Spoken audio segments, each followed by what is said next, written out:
At first, sir, maglalagay ka po muna ng sign sa pintuan nyo na may magaganap na post-mortem care po. Hello, sir. My name is Marco Rienzi Gatos, your nurse for today. The item that I will take today is post-mortem care. Hello, sir. My name is Marco Rienzi Gatos, your nurse for today.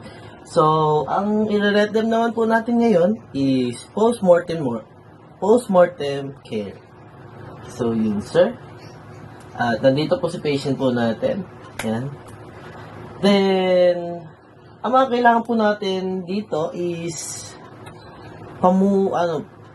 bimpo po na pamuna sa gilid, sa mga braso po, hanggang kamay, sa binti, hanggang paa po. Yan. Then, yung pang-supply po para sa comb. Then, mga alcohol po. Then, gloves din po, sir. Yeah. So, ang gagawin po natin ngayon is hand washing po tayo. Hand washing po. Hand washing. Then, gloves. Yan. Gloves po. Then, pagtapos po nun, tanggalin na natin yung kumot ni patient.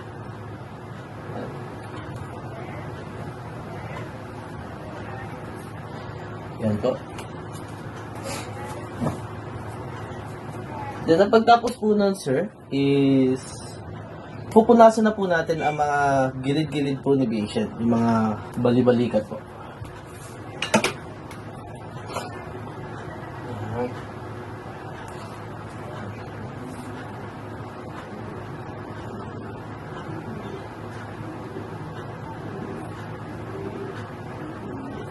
Then, ang pagtapos po nun is susuklayan nyo na po yung ulo ni patient. Ayusan nyo na po.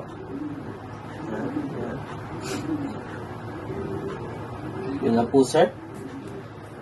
Then, after that is lalagyan nyo na po ng pangalan sa paa si patient or name tag.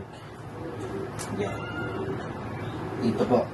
Dito nyo po lalagyan ng name tag o yung pangalan niya. Then, pagtapos nun is kuha po kayo ng pangtakip sa kanya, which is puti. Yan. Ilalatag nyo po sa kanya. Dahil post-mortem po siya.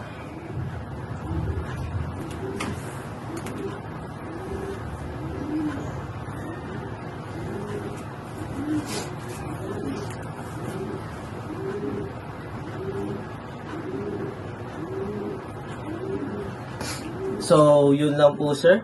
Yun po ang post-mortem care. So, thank you for watching po, sir.